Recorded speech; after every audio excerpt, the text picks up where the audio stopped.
Hello. Can everybody see us? Or at least the graphic. Hello and welcome to Torn Book Club.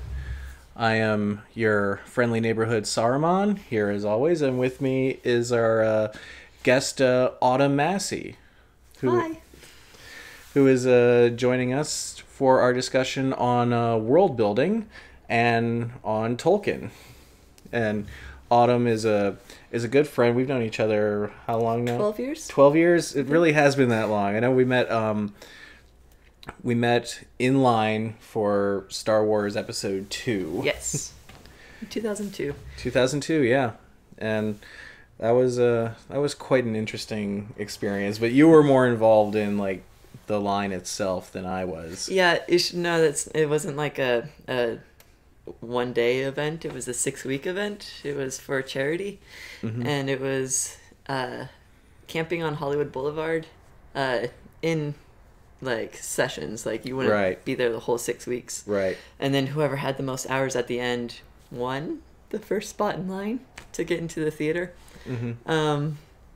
And so that's what I did when I was 19 years old and really into Star Wars. Yeah. And then we all got in and saw the movie. Yeah. But yeah, there's really no need to do that sort of thing now because the theaters all have reserved seating, or most of them do. That's what we ran into for this third Star Wars line. Right. When I swore I would never do it.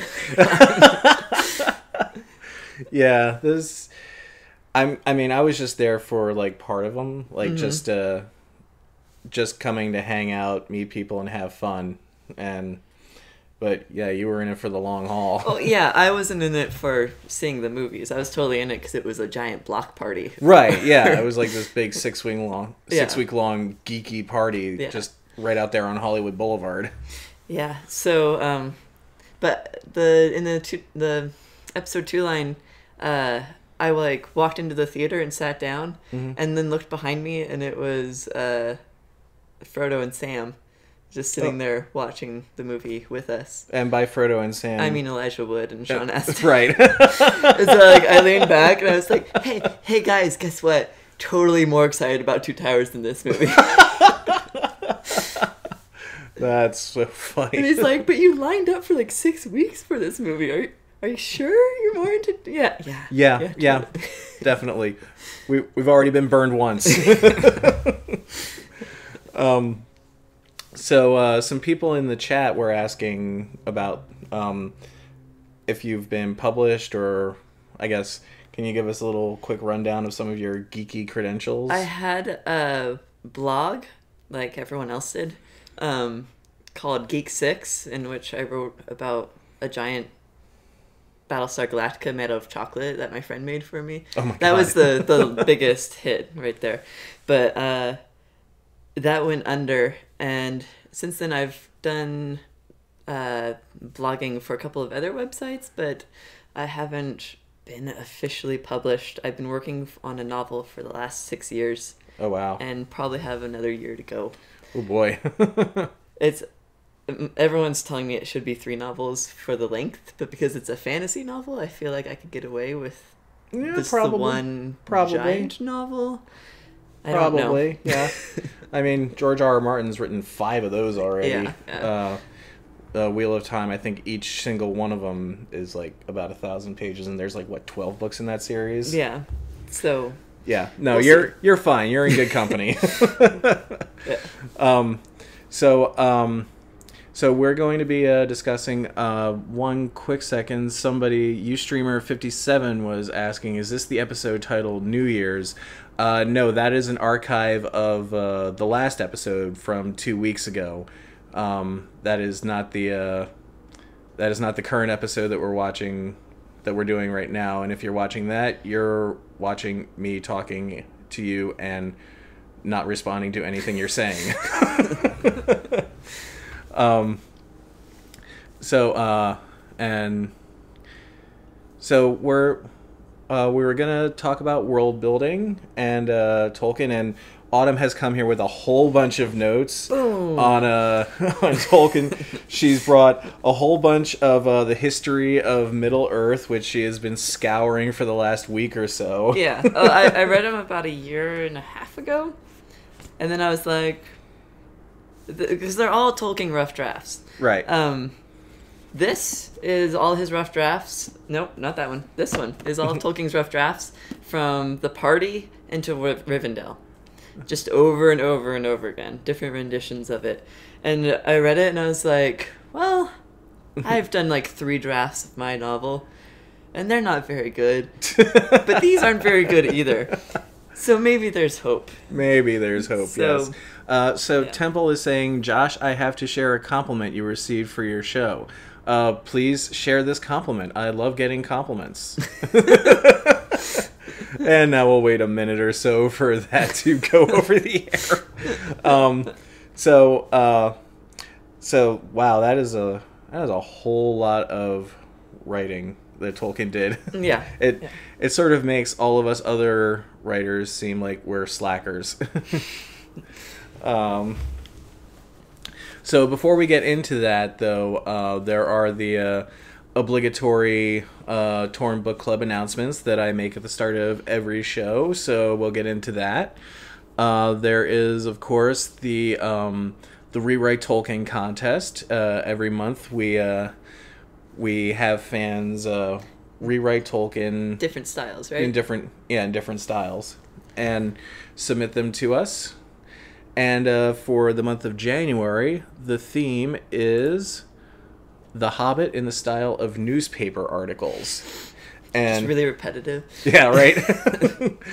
We got I just like, my mother was in the background listening to your show, and she was impressed with the intelligence and content of the show. Yay! So that was Temple's mom's compliment to the show. Very cool. I'm quite flattered. Thank your mom for me, Temple. So yeah, we're doing the contest in the style of newspaper articles. We've gotten a few already, and they're very entertaining. And I have a feeling that this is going to be a very entertaining contest. So we'll just go over the guidelines real quick. They must be 500 to 2,000 words. You email them to rewrite_Tolkien_contest@theonering.net, and make sure to submit your entry in the body of the email, not as an attachment. And this is where I always have to squint to read it. And make sure to give us your full name and your location so that we can credit you properly if you win. And there's only one submission per contestant, so if you're writing a whole bunch, just pick the best one, the one that you like the best, and just send that one to us. Do not post your submission to any message boards or to any social media. And if you do win, hang off from entering for a few months. Right now it says 12-month period, but we might shorten that just to keep the creative juices flowing, because 12 months is a lot. But we'll get back to you on that. So that's what is this? Ustreamer28 is saying, my parents make a spot in our Sunday schedule to make way for the book club. Wow. Everyone's talking about their parents. Yeah. I don't even know I'm doing this. I know. Now I feel guilty. I feel flattered that people are actually taking time out of their busy Sunday schedule to watch this. Temple is saying, I think someone should do some personal ads for the newspaper article submission. Like, Lost, My Precious, last seen in Goblin Caves. Will provide sashimi dinner if returned. I saw a thing That's on Pinterest awesome. the other day. There was a t-shirt that said, my uncle went to the Misty Mountains and all I got was this evil ring. I haven't seen that one, but that's hilarious. And so, since we are a book club, we do have a book of the month. And for January, the book of the month is Pawn of Prophecy by David Eddings. And I'm rereading this right now as well, and that's spelled correctly, Pawn of Prophecy. I can't tell with this tiny graphic. The thumbnail graphics that I'm using here on the Ustream producer are actually much smaller than what you're probably seeing on the screen. So to me, it's really tiny, and I need to squint to look at it. And so it's probably just fine. So I've been rereading Pawn of Prophecy, and that kind of what got me thinking about world building, because Pawn of Prophecy is the first in a series of 5 books, and pretty much it's about 300 pages of primarily just info dumping. There's a lot of exposition. I mean, there is story, but it sort of feels like the story itself only goes a little bit, and you get introduced to all these wonderful characters that I personally love the characters in the book. But there's a lot of explanation of the different cultures, the different areas that they're traveling to, all the different political schemings that's going on. It's kind of like a more PG-rated version of Game of Thrones. Which, it can be fun in its own right, but sometimes you feel like you need to have something going on to make the world worthwhile. Right. And what I think is so strong about these books are the characters. The characters are really fun. They're really well fleshed out. A lot of them are very snarky, which I love. Like you have the one character, and I don't want to get too much into the story because we'll be discussing it at the end of the month, of course. But you have one character who's like this 7,000-year-old wizard who could not care less about like standing on ceremony when in front of nobility. He's like, just give me a beer and give me some room in the stables and I'm good to go. And meanwhile everybody's like, well, we should dress you up in these fine robes, and he's like, please don't do that. And I love that about that character. So Pawn of Prophecy is our book of the month. Newspaper Articles is our Rewrite Tolkien. And I know that this has been an issue in the... What is Ustreamer28 saying? Josh, have you read High Druid of Shannara by Terry Brooks? I actually have only read one of the Shannara books, and it was so long ago that I only vaguely remember it. Is it bad that I've never read any of them? No, not at all. Okay. No. There are many books that I haven't read that I think if I were to say them over the air, people would be like, then why the hell are you running a book club? I think my problem is every time I would like look at them, there'd be like a zillion. Yeah. And I'd just like be like, I don't know where to start. Well, like the one that a lot of people have been recommending to me, which I had never really read before, that now I have an interest in because they're doing, I guess, a new TV series or a TV miniseries based on it, and that's Outlander. Yeah, I read the first one because Felicia Day and Bonnie Burton's book club, that was one of their books, and I realized reading some of those book club books that I am not a romance person at all. Okay. Because that one, I'm just like, seriously? They're kissing again? Is this a kissing book? Like, there's got to be more going on besides, and then they kiss some more. Okay. Like there's parts that were really fun, and then other parts where I was like... Yeah, like, I think what sort of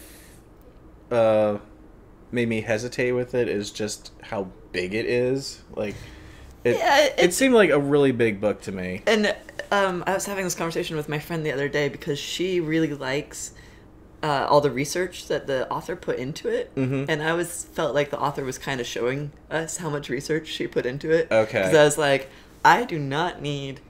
Because the character is a nurse, and I was like, I do not need a list of all of the herbs that they were used in Scotland in the 17th, 18th century. Right. I'm good. I realize you did your research, but I don't need to know every single thing. Right. I just want the story to keep going. Right. So that's why that book is so long. Okay. So don't feel bad because you can skim. Okay. All right. Because I do want to check it out. There's definitely cool parts to it. Okay. Because I mean, the trailer for the TV show I found very intriguing. And it's Ron Moore, so yeah. I'll watch anything he'll do, really. Although I have been watching Helix, and I sort of feel like it should be retitled "The Dumbest Scientists Ever." Like seriously, like the scientists in that show, I'm like, what are you doing? Why is it so difficult for you to communicate to these people who work in a facility that deals with viruses that you need to contain them because there might have been a breach? Like, why is there so much resistance to this? Let's see. There's a conversation going on in the chat about purchasing used books. How do you all feel about purchasing used books? Ustreamer28 is asking, and I have to say, I'm with I Stole the One Ring. I'm all for it. I love purchasing used books. The only thing that stops me is being extremely allergic to dust. And so whenever I sit with a used book, I usually get a cold afterwards. Oh, okay. Because I'm that nerd. Okay. Temple is saying, as long as the used book isn't too banged up, I'm all about purchasing used, but I also get kind of picky about keeping my books nice, and I totally get that. But I will say there's nothing better for me than walking into a used bookstore and just smelling the used books. And all I smell is like inner panic. It's just like a runny nose waiting to happen for me. Oh boy. It's super sad because like I read a book a few years ago that was history of England, but it was written in the 18th century, and I had to read it like here. Oh geez. Because it was a little bit, you could like tell that it had a little mold in it, but like you're just like reading like this old school version of history. Yeah. Which is cool. Yeah. That's really cool. I mean, the World Wars hadn't happened yet because it was written in like 1893 or something like that. Right. And so you're just like, oh man, it's going to go bad for you later. But yeah, it was cool to read. So really, really old books. I like more than used books. Okay. That's cool. Totally get that. One other thing I'll point out is I see we have a couple people who are still using just their Ustreamer arbitrary number name. If you want to have a nickname that helps better identify you, you can simply type in /Nick space your desired username and hit enter, and then your name will change to something a bit more distinctive than, say, Ustreamer string of numbers. So just putting that out there so you know. Temple is saying, I wish there was a good uncut audiobook version of The Hobbit available. I know there are a couple unabridged audiobooks of The Hobbit. I personally haven't listened to any of them. I listened to one, but I can't remember which one it was. Yeah, I never really listened to that one. Uh-oh. Phone just went off. That might be somebody texting the hotline. Hi, guys. I'm just here by myself. I'll be right back. I'm right here. Oh, yeah. Got a text.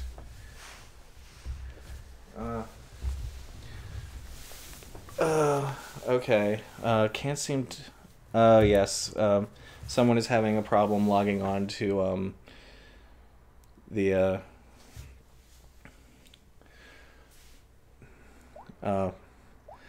Justin TV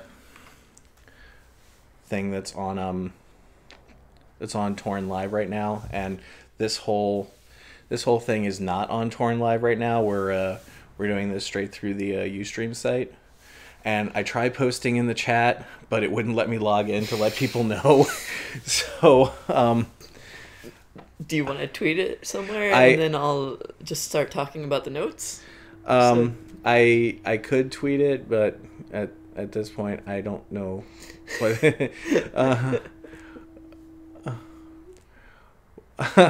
Temple saying we were gonna have a party while you were gone. Yeah, I was gone for 2 seconds.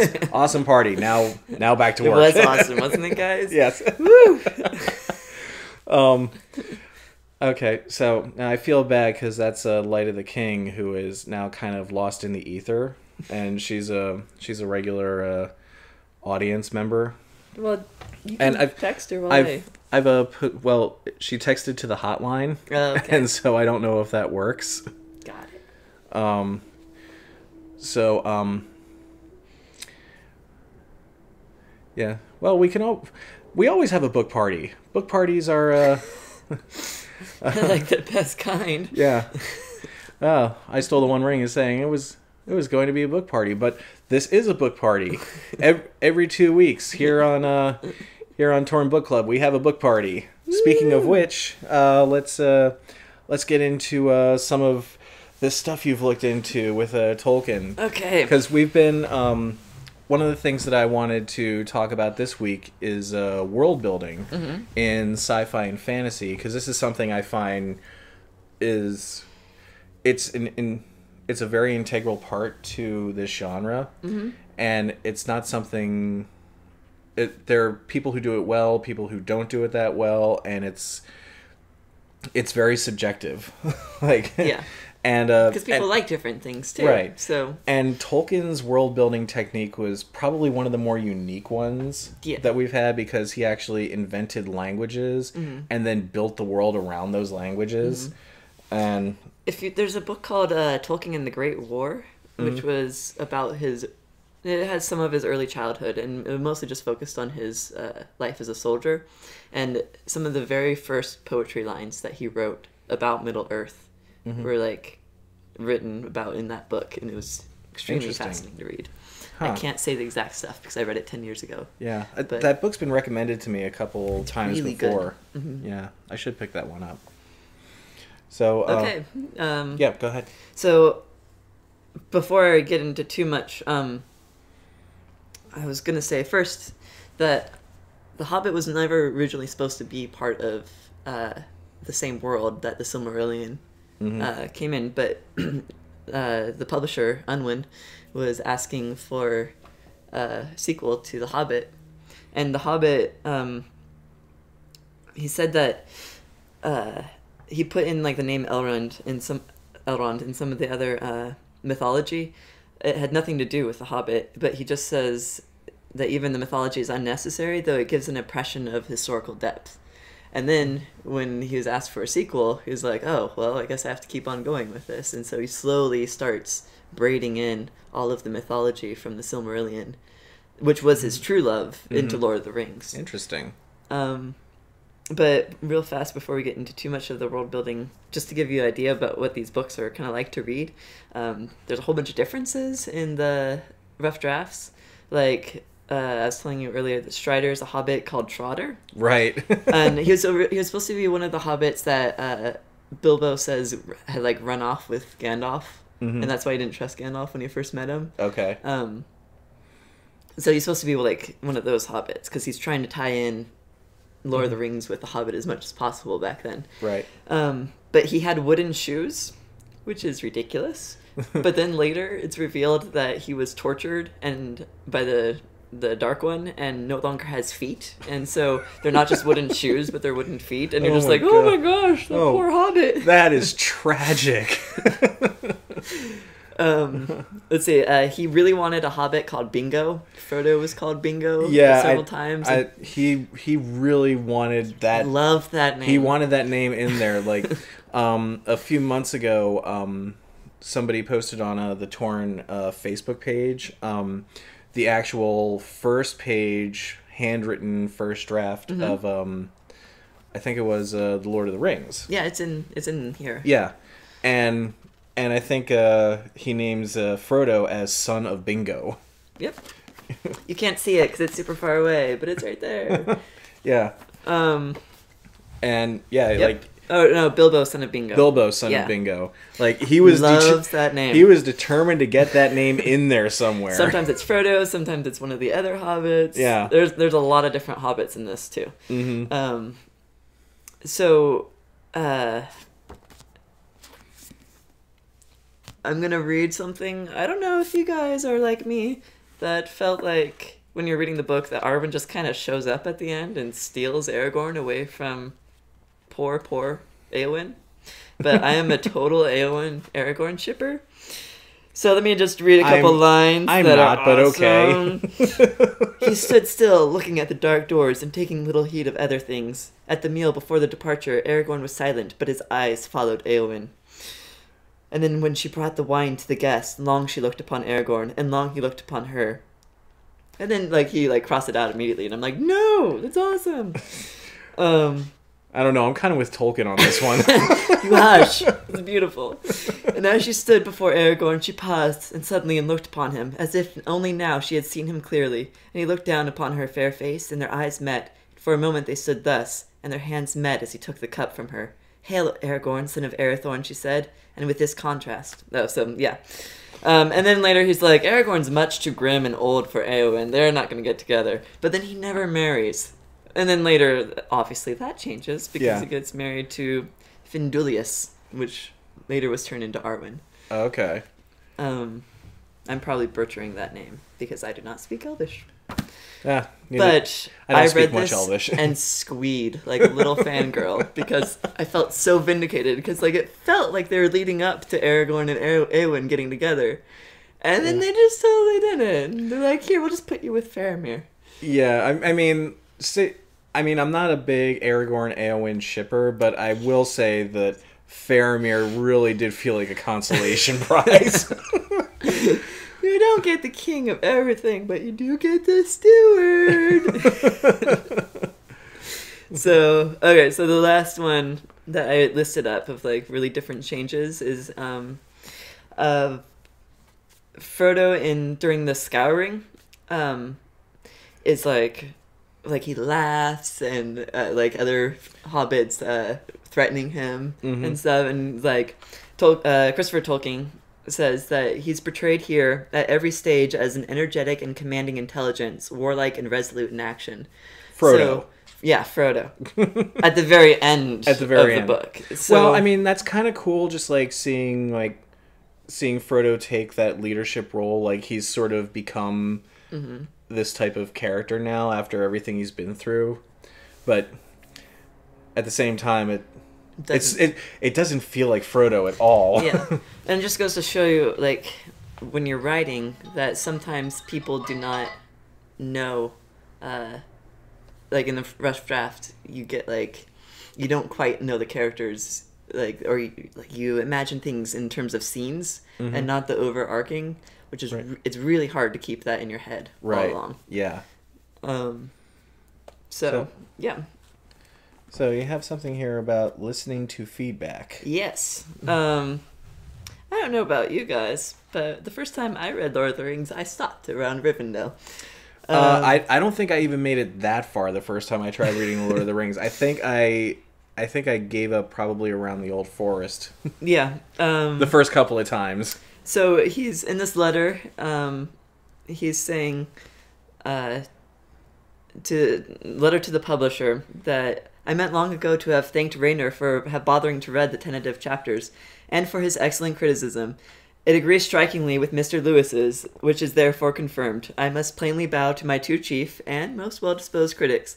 The trouble with the Hobbit talk, it amuses me privately, and to a certain degree also my boy Christopher, more than the adventures. But that I must curb this severely. Although longing to do so, I have not had a chance to touch the story writing since Christmas time. So he is constantly talking about how he's not writing in his letters. But I just love the fact that he's like, I really just like the hobbits just hanging out doing stuff more than the actual adventure. And you really get that sense when you're reading it. Yeah, I definitely got that sense when I was reading it, the first time, where I was like, okay, now the hobbits are drinking. Now they're hanging out. Now they're singing about bath time. What am I reading? And of course, the second, third time I read the book, I was just like, this is excellent. Yeah. But the first time I'm like, oh my gosh. Yeah. What's it's going on? Because, I had, my first introduction to Tolkien, I think for most people of our generation, was the Hobbit cartoon, the Rankin Bass cartoon. And I absolutely fell in love with it. But of course, at that time, I was a little too young to really read the book. Yeah. So I read it many years later. But then when I found out there was this whole Lord of the Rings sequel to it, I'm like, ooh, I want to check that out. And so then I watched the Ralph Bakshi movie. Which, okay, so that movie's horrible, but the, Is this, hang on, I think, hello? Josh? Yes. Hi, it's Light of the King, Jennifer. Hi, how are you? Hi. Good. I'm not able to log in, so I can't see anything. Okay, yeah, what you need to do is actually go to the Ustream channel for theonering.net. Okay. I posted a link to it on the Facebook page, so if you just click that, that'll get you to the show. Sorry about that. Yeah, it's not linked right now. Oh, okay, because I was trying to do it through the Justin TV thing, and yeah, this is not on the Justin TV thing. This is still still on Ustream. So yeah, head on over there, and you'll find us. We're talking right now. Got it. Awesome. Okay, I'll be there soon. Okay, thanks. Okay, thanks. All right, Bye. okay, the ring race and the Bashkin one are disturbing. They are. They really are. Because they're all rotoscoped live action into the cartoon, and you're like, ew. Yeah, and like that.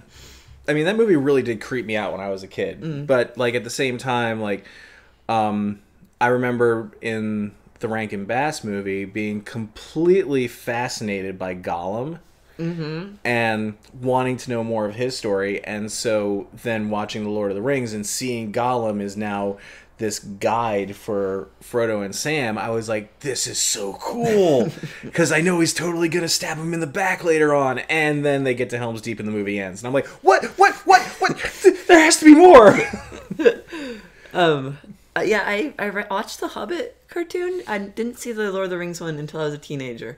But here's the thing. When I read The Hobbit, I read the version from the 70s where there's like a flamingo on the front cover. Oh, yeah. And I was really confused the whole time. Yeah. And I just like couldn't get past that flamingo, and where was it going to show up? Where is this flamingo?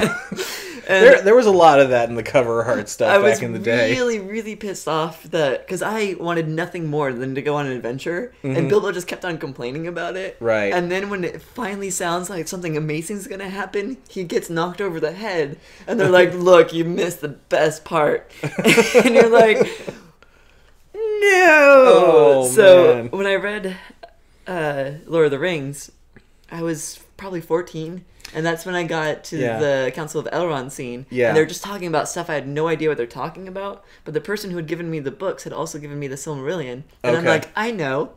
I'll read the mythology for this stuff. So that, like how you read all the Greek myths before you read the Iliad. Okay, this is going to be great. Read one paragraph in, like, 8th grade. And was like, nope. So it wasn't until I was like 17, 18, 19 that I actually went back and read all of them. Yeah, I don't think I finally like tackled Lord of the Rings in its entirety until I was like 16. Yeah. And when I did, like, my mind just exploded. Like, but it took a while to get there. Okay. Oh, Light of the King is here now. Yay! So glad. So I have a whole bunch of quotes about writing. Okay. And from Tolkien. Okay. One of my favorite ones is in Return of the Shadow, and he says in a letter that things are getting quite out of hand and progressing towards quite unforeseen goals. So that is the mark of any true writer, when the story just completely gets out of control. It was just like, okay. Like, in another letter to Unwin, who is the publisher, he says that it's only about 3/4 of the way written, and this was when he kept on getting stuck in Rivendell. So he thought that the book was 3/4 of the way done at Rivendell, which wow, okay. So like it just was one of those things that just grows in the story, and not to compare myself to Tolkien, but when I'm writing, go ahead. When I'm writing my story, people just kept on saying, you need more here, you need more here, more here, and that's why it kept on growing. Like, it doubles every time I write a draft. Yeah. And I don't want to be one of those people that's like, well, I thought I was just going to write one story, but then it turned into a trilogy. But you know, but then it's happening, and so now I feel that's what happens. Like Yeah. it's not a pat yourself on the back cliche. It's like this genuinely happens. Yeah. Like, well, okay. Jan is asking. I haven't seen any of the old stuff you're talking about. I guess the Rankin Bass and Bakshi movies. Is it still worth it to go back and watch it today? I would say yes. The song for the Rankin Bass movies were awesome. Yeah. Well, yeah, that was a Greatest Adventure, man. Oh, The Greatest Adventure is a great song. That was Glenn Yarborough. Yeah. Who did those songs? It's like the Lord of the Rings one. Keep in mind that it was supposed to be a two-parter, and so Right. it ends at Helm's Deep. Mm-hmm. So you're kind of like watching it, and then all of a sudden it ends. It just never kind of finishes. arbitrarily ends. Yeah. The Hobbit one, definitely go back and watch. Yeah, the Hobbit one I would definitely recommend. I think stylistically the Ralph Bakshi Lord of the Rings is worth checking out just because it's so weird. Mm-hmm. And I mean it's The 70s were a crazy time. Yeah, I mean everybody is characterized very differently than what you've seen, particularly in the Jackson movies. Yeah. Like, for instance, in Bakshi's Lord of the Rings, I remember Elrond looking like some sort of Roman emperor type character. Yeah. Boromir looks like a Viking. Yeah, I remember that. But it's great voice acting. John Hurt does the voice of Aragorn, and I thought he did a really good job. I feel like that Aragorn is a stronger character than Peter Jackson's Aragorn. I would agree.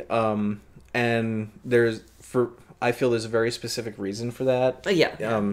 Because when we meet Aragorn in the books and in Bakshi's Lord of the Rings, he's already gone through the whole identity crisis and dealing with, do I really want to become king? And he's already resolved that, and he's okay with becoming king, and now it's just a matter of doing it. And so we never really see that internal conflict with him because he's already gone through it all. But in Jackson's movies, They put it there. Yeah. we have him going through that conflict, and it does make him a much more dynamic, more relatable character, I feel. Like, and also he's not walking around with a broken sword, which I thought was weird. Yeah, that could be like I feel like though sometimes I just want a hero. Yeah, and I don't need the struggle, like, because I want someone to look up towards and not someone who's just wallowing in indecision like everyone else. Yeah, like it's good to giving the character depth, but at the same time, it can become too much. And I know some people sort of feel that Jackson's Aragorn was too much with the angst. But I don't think that was the case with him. Yeah, I go back and forth. Yeah. I much prefer Strider to Aragorn. I will say that. Oh, yeah, for sure. Once he washes his hair, it's all over for me. But... Yeah, it's like, oh no, you clean up horribly. Let's see. Just as like a little side note for writers, during the war, Tolkien used to use the backs and fronts of exam papers a lot.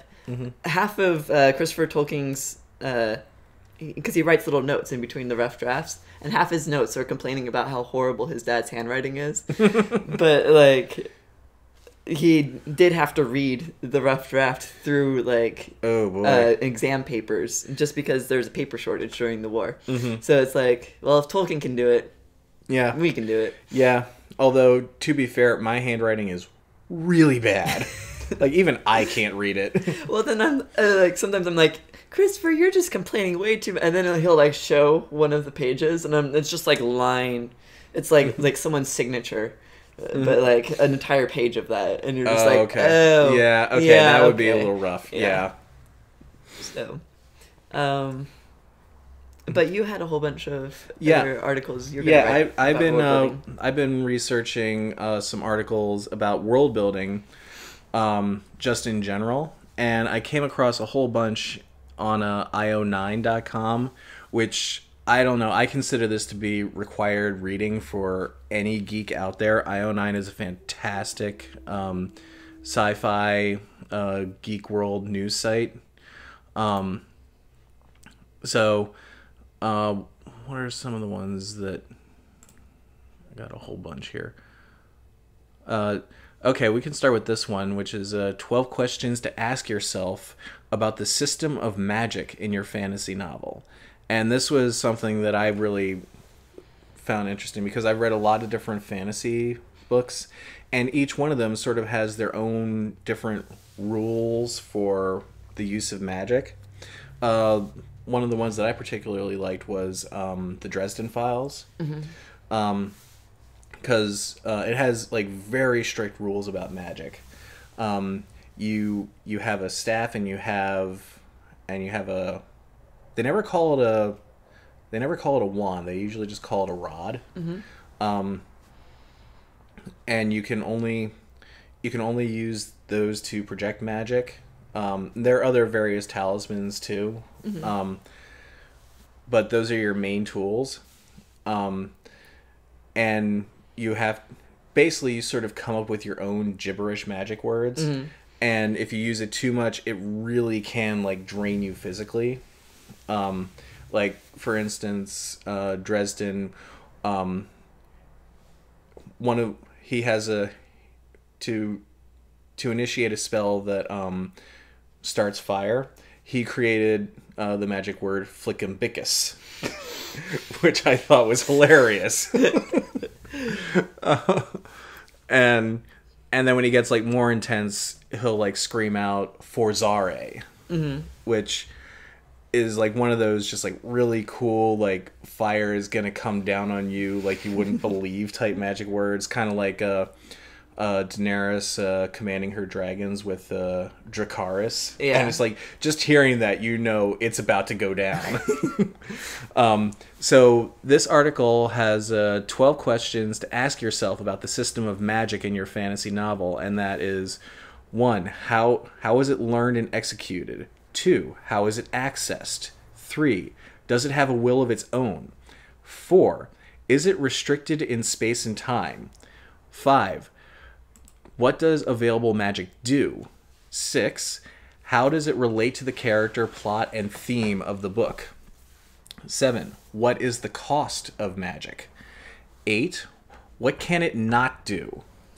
9, how long does it last? 10, who can use it?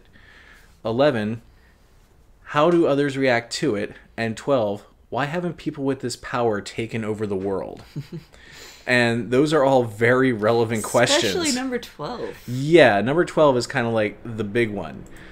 Because like, really, why don't wizards take over the world if they have all this power? Why in Harry Potter do they feel the need to hide themselves when they can just as easily take over the world? Yeah, my husband was asking me that the other day because he's only ever seen the movies. Mm-hmm. And I'm like, I feel like they've explained it at some point, but I read them all like 10 years ago. So. I feel like they did, and maybe I'm just not remembering it, and I sort of feel like it just has to do mostly with intention. Yeah. Like, I sort of feel like there is nothing holding them back from doing it. They just don't. Yeah, because who wants to run the world? It's a lot of red tape. Yeah. So Temple is saying the Earthsea books have some interesting magic rules as well, mm-hmm. especially regarding true names of things.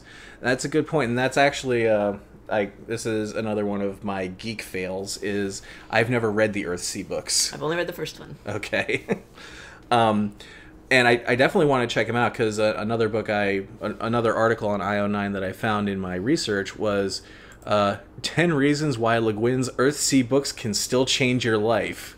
Like, that is a bold statement, and now I want to read these books. Yeah, what I liked about them is that they're very succinct. Mm-hmm. Now a lot of modern day novels really need to get into like every single day of a character's life, and she just kind of like, this happens and then this happens. It like kind of reminds me of like old Norse epic tales. Okay. I read a book called Sagas of the Icelanders that has a whole bunch of Viking sagas in it that took place.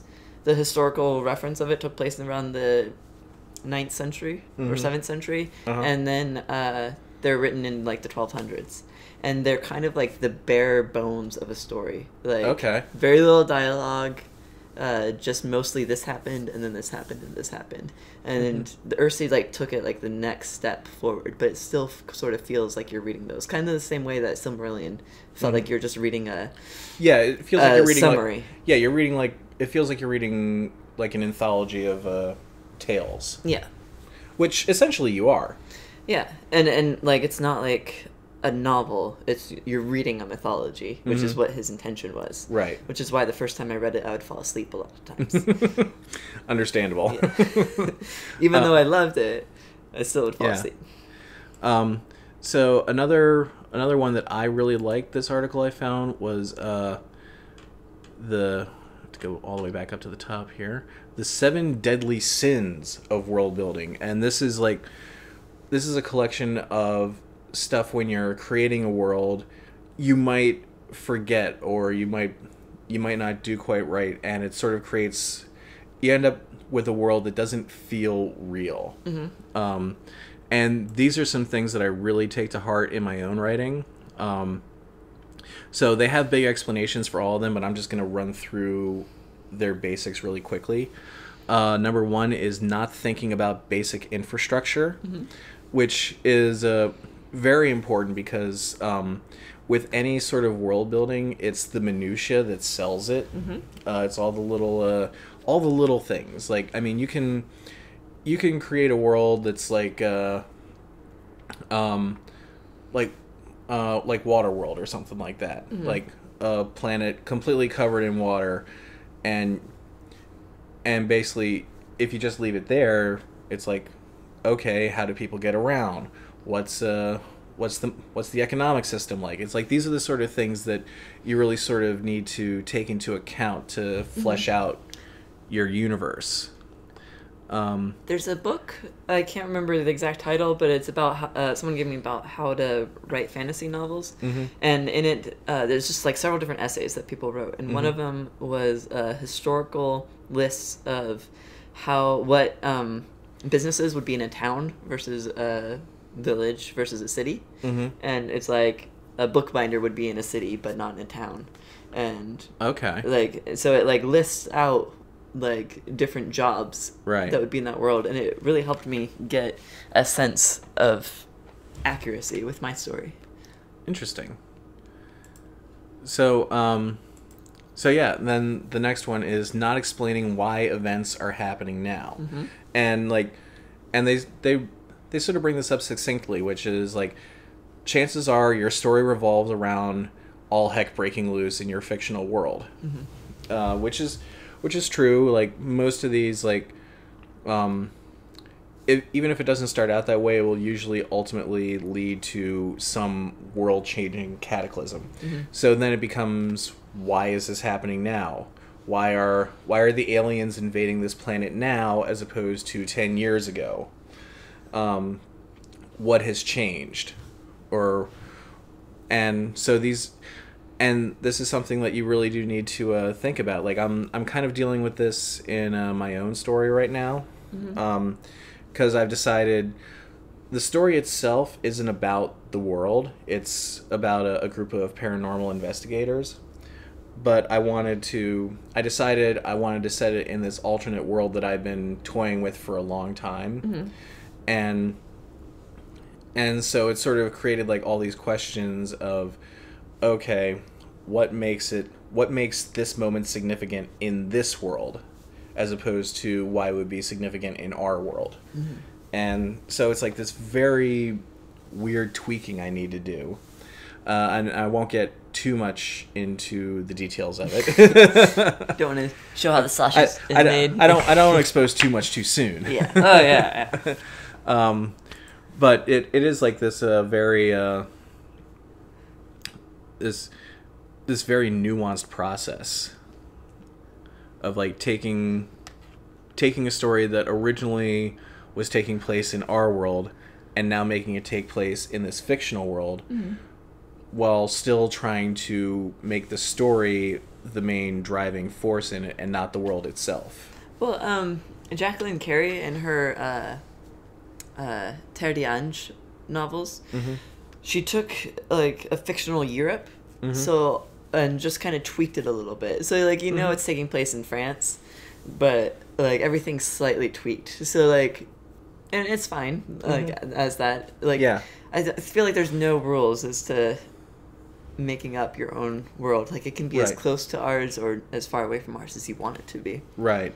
And mine is kind of close to ours. Like basically what it is, it's an alternate world that is still our world, only with one very significant turning point in history happening differently, and how the rest of the world 200 years on has evolved from it.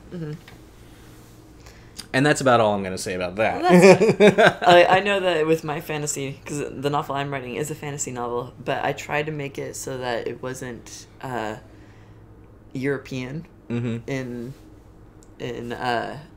place or society, so that like because I feel like the European fantasy novel kind of gets overwritten. Maybe a bit, yeah. So I wasn't intentionally trying to be like, I'm going to be as different as possible, but I was like, I'm kind of tired of that story. But like at the same time, like you don't want to just be like another one of those. Yeah. You don't want to do the same thing everybody's seen 100 times over. Yeah. And I think that's a good rule for any writer, is like what makes your story unique. Why are people going to read your book as opposed to these 20 others? And again, it's all subjective, but like it's always important to try to make what you're doing as unique to itself as possible. So the third deadly sin is creating fictional versions of real life human ethnic groups that never go beyond one dimension. Yeah, so basically don't be racist. Yeah, don't, or you know what, just like do a little research. Yeah. Try to find out like why this ethnic group is the way it is. And it doesn't necessarily need to be need to mean like if you don't do that you're being racist. Like it's more like you're just being you're not just really thinking it through very well, and that really does show up in the final product. This is all reminding me about why I don't read certain fantasy novels. Like I'll only read like the critically acclaimed ones, because every time I try to read one that hasn't been like severely recommended to me, then I'm just like, oh, this is why people hate fantasy.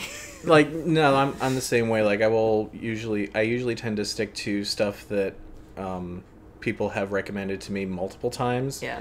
Which is like how I got into Song of Ice and Fire, because basically everybody was saying you need to read these books. The reason why I did was because I learned that Lena Headey was going to be in the show. Hey, that's a good enough reason. And I was like, Sarah Connor Chronicles is the best show ever. Hey, I'm with you there. I love Sarah Connor Chronicles. So, yeah, it's really just about like making sure that all the different groups in your world have some depth to them, which sort of leads into this fourth deadly sin, which is creating monolithic social, political, cultural, and religious groups. Yeah.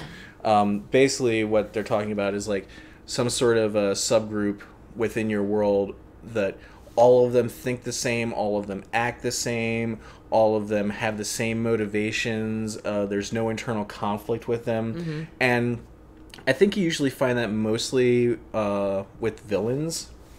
You try to keep them as one-dimensional as possible, and that's kind of like I don't want to say it's a cop-out, but it's kind of like the easy go-to when creating villains, because it's very hard to create a nuanced villain, or one that you might even have a little sympathy for by the end. Yeah. When my best friends read my draft, she just told me how she really connected with the villain. And like she really identified with her, and I was like, really? Because she's kind of awful. So I guess that was one thing that did work in that draft, besides all the awful stuff that didn't work with that one. Oh, looks like we're getting some love for Sarah Connor Chronicles in the chat. Yes! Gone before its time. So good. Although I will say, I am really looking forward to this new Terminator reboot now that Daenerys is going to be playing Sarah Connor. I'm like, oh my god! Can like Natalie Dormer be Sarah Connor too, and just Right? Just different renditions of Game of Thrones actresses. And the funny thing is when I read the book, I thought that she was gonna place Catelyn and not Cersei. Mm-hmm. So when I learned that she was gonna play Cersei, I kind of freaked out a little bit. You know what? I kind of thought she was gonna be Catelyn too. Mm-hmm. But when I saw that she was Cersei, I was like, okay, that's awesome. Yeah. And she's played Cersei differently than I was expecting Cersei to be played. She's much more withdrawn. Yeah. Because I kind of imagine Cersei to be a hot mess. Yeah, and she kind of is. Let's see, we're getting a lot of stuff in chat, and I feel like I'm missing a whole bunch of stuff here, so I apologize if I'm missing your questions. And it's really hard for me to scroll back up to see the stuff that I missed. So, again, I apologize. I'm not willfully ignoring you. We're just getting into this, and unfortunately for me to get to the articles that I'm citing, I actually need to go away from the chat to read them. Mm-hmm. So, again, I apologize if I'm missing your questions. But I did see Ustreamer28 was asking if at 14... can you read the Song of Ice and Fire books? I'm like, I don't know. I think so. I mean, it can be explicit, but I wouldn't say in like a terrible way. Yeah, because I was around the age when I read Mists of Avalon, and there was some stuff in there where I was like, oh my gosh. So it just depends on the 14-year-old, I think. Yeah, it really depends on your own sensibility. 14 is kind of like that weird age where it's like, you may not be too young, but you may be too young. it's like that very weird gray area. Yeah, it just depends on the 14-year-old. Yeah, it really depends on your own personal sensibilities. Let's see. Temple's talking about the Game of Thrones series and how explicit that is, which it is. Yeah, it absolutely is. So let's move on to the next. Deadly sin of world building, number 5, inventing a history that is totally logical. And that's something that I struggle with a lot in world building, is because I'm a very logical, linear thinker, and so when I try to come up with a history of something, it usually ends up being like, this happens, this happens, this happens, that happens, and there's no X factor in it all. Yeah. It's sort of like a natural, logical progression, which anybody who has ever read any sort of history knows that's not how history works at all. Yeah, I was going to say, like, if you want to get that out of your head, read War and Peace, because he talks, there's several essays within the novel where he just talks about the nature of war and why people let it happen. So this is a complete tangent, and I apologize. No, go for it. But when I was pregnant, I was going through a stage of I'm gonna read all the books that are just sitting on my shelf that I've never read before, and so there was all these things saying like, when you go to the hospital, bring a book, but not something crazy like War and Peace. And that just happened to be the book I was reading the week I was due, and I was like, I better get through this fast, otherwise I'm going to turn into a stereotype. Okay. But I was able to read it before I was in the hospital. Oh, it looks like Ustreamer29 is saying that our earlier question about why wizards don't take over in the world of Harry Potter. Oh, yeah. It was explained. We have a quote from Hagrid here. Why, blimey, Harry, everyone be wanting magic solutions to their problems. Nah, we're best left alone. Ah. That makes sense. Yep. That makes total sense. Temple is saying, one thing I think Tolkien did right from having a grandmother who was a genealogist, looking at history from a genealogy perspective helps. Oh, that's a good idea. Yeah. And that is, and that's kind of like what I was doing with my own world building, was sort of looking at things genealogically, because that's one of the things I find more fascinating than anything in history, is like, okay, you have this one major person in history. what's their grandson like? What's their great great great grandson like? Are they still riding high on the popularity of that member of their family, or have they created their own world for themselves? Yeah, like a lot of Napoleon's nephews were named Napoleon. Right. Yeah.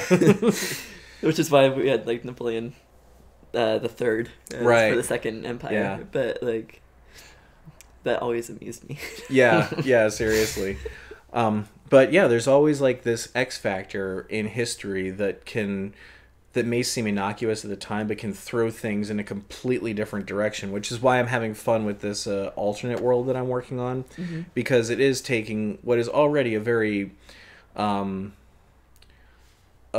a history that is very fraught with X factors, which is American history, and then throwing in a humongous wrench and changing things so dramatically, and sort of trying to see like how things fall. Wasn't from the first alternate history done by Philip K. Dick? Which one?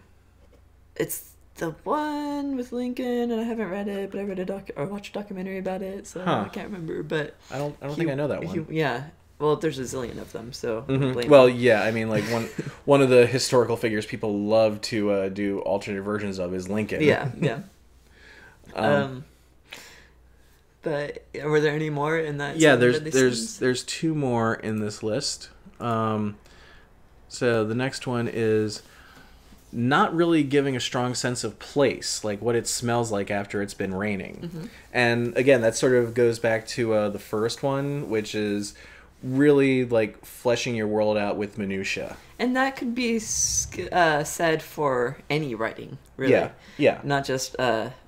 Yeah, that's not restricted just to world building. That's just like, because you want to draw the reader in. The best way to do that is to really just sort of give them some details. Yeah, like I have this quote from one of Tolkien's letters, number 63. That oh, look at that! That just happened to be there. I had notes. Okay. At this point, I require to know how much later the moon gets up each night when nearing full, and how to stew a rabbit. Yeah. So even Tolkien was like, yeah, basing things on reality. Yeah, he wanted to make sure that it felt real, and like I sort of ran into that problem with my first book, because it was about time travel, and one of the main characters was the inventor of the time machine, and I started like really researching quantum physics and quantum realities, and really trying to like make this feel as real as possible. And at one point I needed to stop myself, because I was like, okay, I just need to do this, otherwise I will not be satisfied with this book until I have actually invented a time machine. Yeah, there's only so much you can do. Yeah. And it was funny, like when I realized like I wouldn't be happy until I had accomplished what nobody in the history of the world had accomplished, and I'm like, okay, this is just a story, Josh. We need to calm down a bit.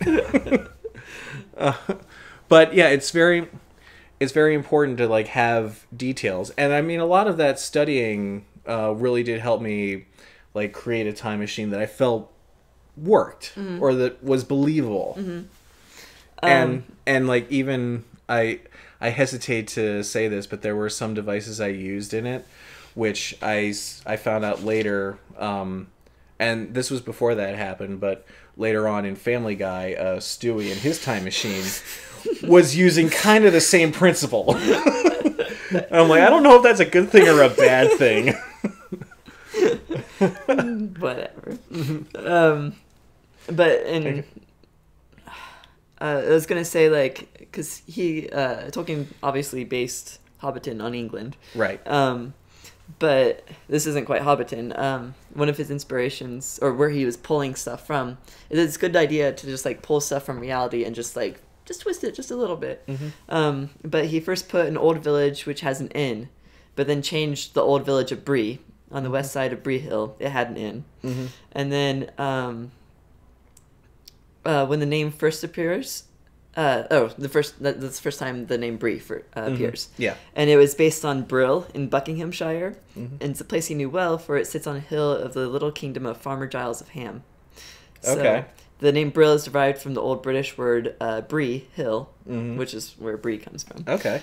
So, yeah, of course. That's Yeah. Tolkien. Incredibly detailed. You're never going to be that. That is incredibly detailed, yes. So, like, you just, like, when you're writing fantasy, you just be like, okay, I'm not Tolkien. And just, like, give up there and just move on with your story. Okay. Temple is saying, I think there was a period of time when I thought I knew what a tachyon was because of watching so much Star Trek. Yeah. So, yeah. Yeah, been there. I read so much Star Wars novels growing up that I told my friend at one point that I knew how often you should wipe a droid's memory, but I had no idea how often you should change your car oil. I just live in Those are priorities right there. Because droids start to develop personalities and can be dangerous. You know? Yeah.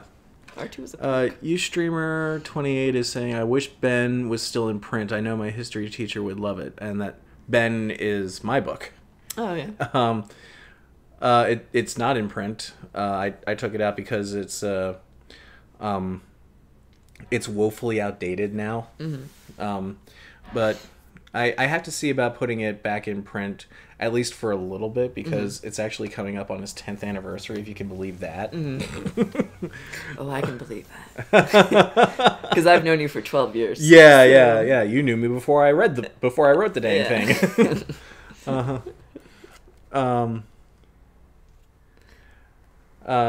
Okay. So did we get through all the deadly sins? No, I think there's one more deadly sin. Sorry, we keep on going on tangents. Yeah, this is what happens when geeks talk. Yeah.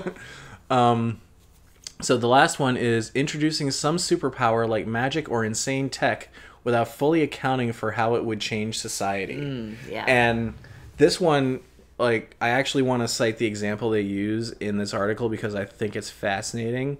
If your pitch is, it's just like our world, except everybody can turn invisible at will, then you've already failed.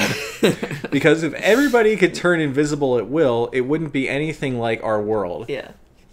Especially if this power had been around for more than a few months. Whether you're creating an alternate history or a secondary world or a far future, any technology or power that you introduce is going to have far-reaching effects. Not just first-order effects, but second and third-order effects too. Like going with the invisibility example, if you'd have people using it to spy on each other, but you'd also have a huge boom in heat sensors. You'd start redefining the whole concept of privacy, and pop culture would be massively transformed. There would be whole art forms based around invisible performers, and it might be legal to shoot an invisible intruder on sight or smell. And you could be here for hours imagining all the ways all the universal power of invisibility would change the world, and you'd probably still just be scratching the surface. And that's very true. It's like all it takes is just like that one little tweak, and suddenly you've created a whole new world that really needs explanation and fleshing out. So, okay, the podcast is still recording. Good. We could just start over again, I guess. I get paranoid about that sometimes. I had one last Tolkien section if you wanted me to cap off. Yes, absolutely. Their writing. Yeah. It's another one of the letters. Like, reading this, I just realized that I should have just probably read the letters. Because a lot of the really good bits are in the letters. Yeah, that's true. And the 21st of May, 1944, he writes, I have taken advantage of a bitter, cold gray week to write, but struck a sticky patch. All that I have sketched or written before have proved of little use, as times, motives, etc. have all changed. However, at last, with very great labor and some neglect of other duties, I have now written or nearly written all the matter up to the capture of Frodo and the high pass at the very brink of Mordor. Now I must go back to the other folk and try to bring things to the final crash with some speed.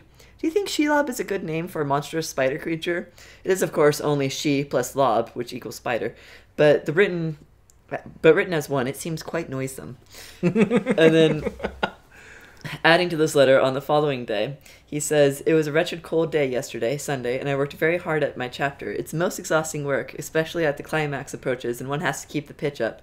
No easy level will do. And there are all sorts of minor problems of plot and mechanism. I wrote and tore up and rewrote most of the good many times, but I am rewarded this morning as both CSL and CW thought it an admirable performance, and the latest chapters to be the best so far. Gollum continues to develop into a most intriguing character." This is as Gollum turns. Yeah. Like, at the very end, now Gollum becomes an intriguing character. Yeah. Rewriting, man. That's the key. Yeah, it really is. But yeah, I just like that little, like, window into his little creativity process there at the end. Yeah.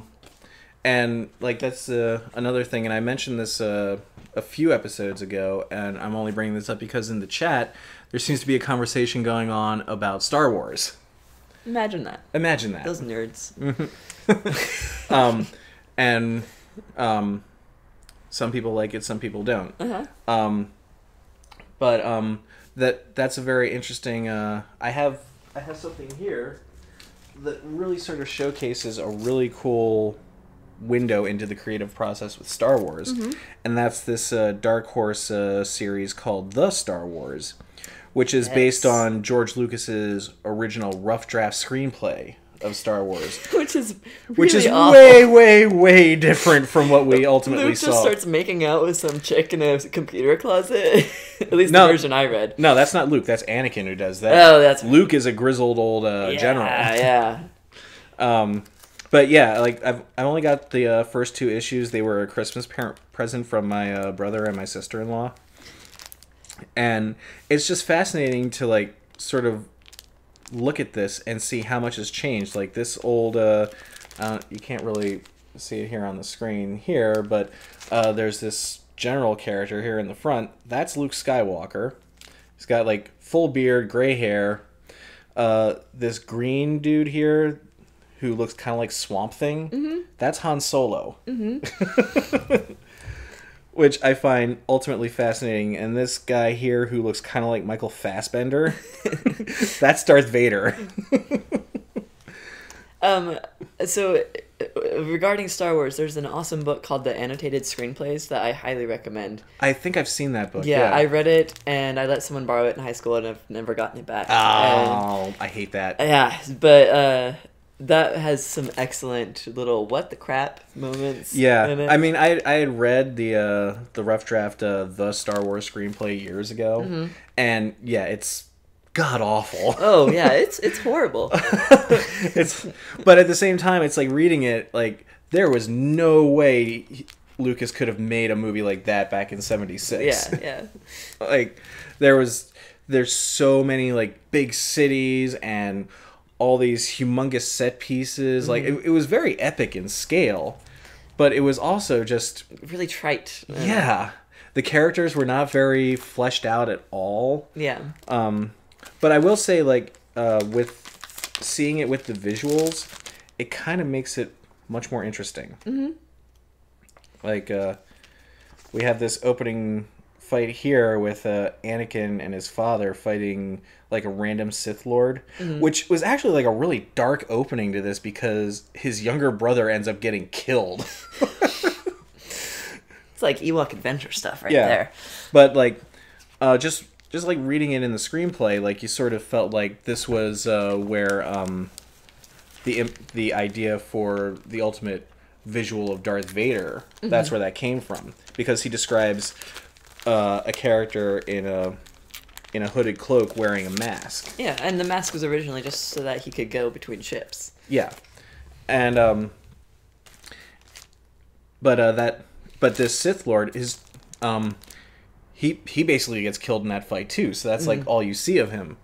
But it's such a striking image that they ended up using it for Darth Vader, which I thought was really cool.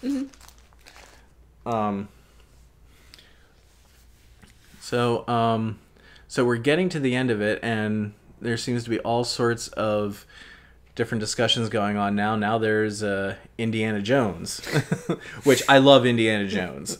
I was actually just watching a documentary last night on Drew Struzan, who, if you're not familiar with him, he is the artist who basically created every iconic movie poster from the like last the 30 80s, years that you can think of. Love.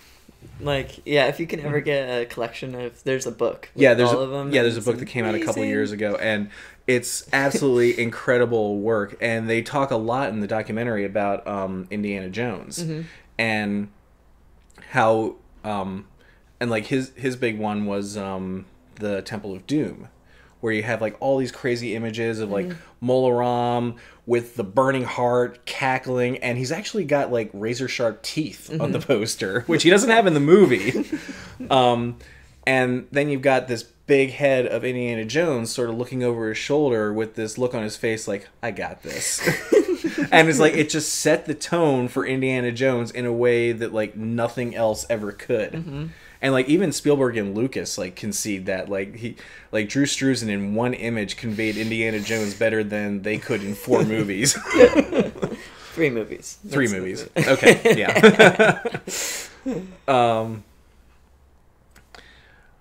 Okay, Crystal Skull was a big disappointment. I Stole the One Ring is saying I will not I can't disagree with you on that. The only thing awesome about that was Kate Blanchett just being ridiculously evil Russian.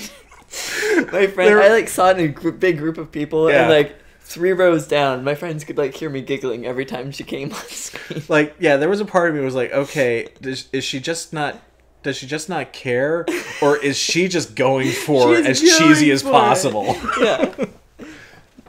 It's Kate Blanchett. She cares. Yeah, Kate Blanchett is awesome. Yeah, we're kind of just like going off on rambles now at this point. So I think it's about time for us to start wrapping this up. Thank you, Autumn, for coming and for all your wonderful research and discussion about Tolkien. This has been a lot of fun. Yeah. This has been a really fascinating discussion, and we kind of just tapped the surface of everything we wanted to talk about, I think. But you can only talk about so much in an hour or an hour and 15 at this point. As we're wrapping up, I just wanted to let you all know, I know that in our last episode 2 weeks ago, I talked about setting up a podcast. And as you can see, we've got the good mic here, and we're still recording it as a podcast, but as of now, that podcast does not exist. And that is because I was going to set all this stuff up last weekend, but had a little bit of family tragedy. Won't go into the details, but yeah, that kind of stalled things for a while. Everything is it's okay now, but it's like it was definitely a few days of just being very sad. Yeah. So that's why we don't have a podcast yet. What we do have, and I set this up yesterday, is we now have a YouTube channel for Torn Book Club, which I will post on the Facebook page as soon as this is done. And this is going to be the new hub for archives and for any other like little things that I do.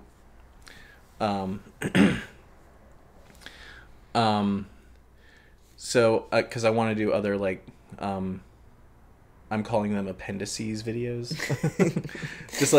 just like a little side things that aren't like an hour and a half long. Yeah. And all of that is going to be going on this channel, as opposed to having to bring up the Ustream archive or try to get it up on the Torn channel, because I have to go through a few people to get that done. Now instead, I can do it now immediately on my own and have it up. So it doesn't look like much now. It doesn't have to be much. It's just a collection of stuff. So Sexy Hobbit is asking, so are videos no longer going on the Torn YouTube page? The videos, I mean, of course there's Torn Tuesday and all the other stuff that Torn does up on their YouTube page. They are, I'm going to try to move them over to this new channel. But the ones that are up there now may just stay up there. There are some YouTube rules and regulations that don't allow us to post the same thing on two different channels. So going forward, the archives for this show are going to be going up on this new Torn Book Club YouTube channel that will be just Torn Book Club stuff, because on the Torn YouTube channel, there's Torn Tuesday archives, there's interviews, there's tons of stuff, and Torn Book Club kind of gets lost in the mix a little bit. Mm-hmm. I think if you like what the other ones are over there, it'll show up in your feed, so that it'll like still be used, like you can still get access from it from your channel. Okay, then I will do that. Okay. I'm kind of a YouTube newbie, so I'm still figuring it all out. Yeah. But I'll post a link to the channel on the Facebook page and on Twitter.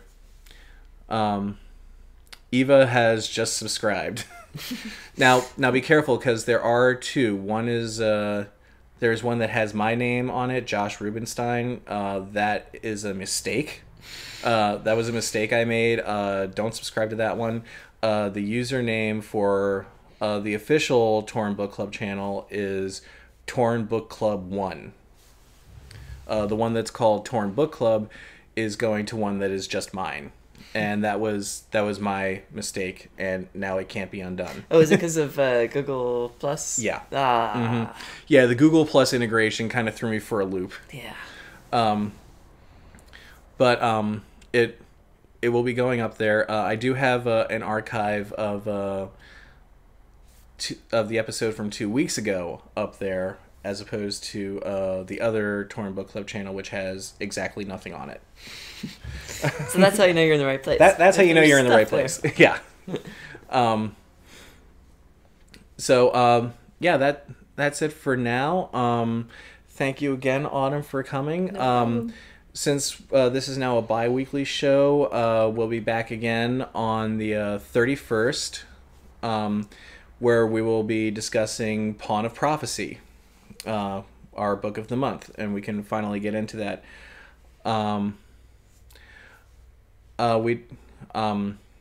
We may have a winner for Rewrite Tolkien at that point, but I don't know yet. It all depends on when the deadline is, and how quickly we can get through all the entries, because we're getting a bunch of entries already, so by the end we may have a ton. So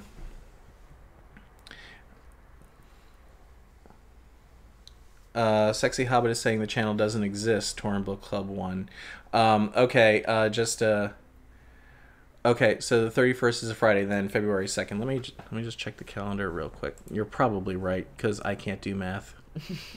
Yes, you're right. February 2nd will be the next episode. And so I guess you can post the link of the YouTube channel on like the Facebook. Yeah, which I will do. Yeah.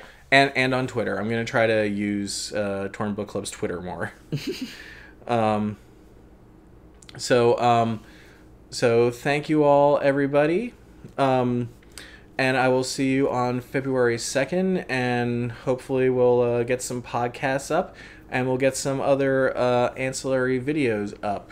So, as always, we have our contact information up here that I'll put up to sign off.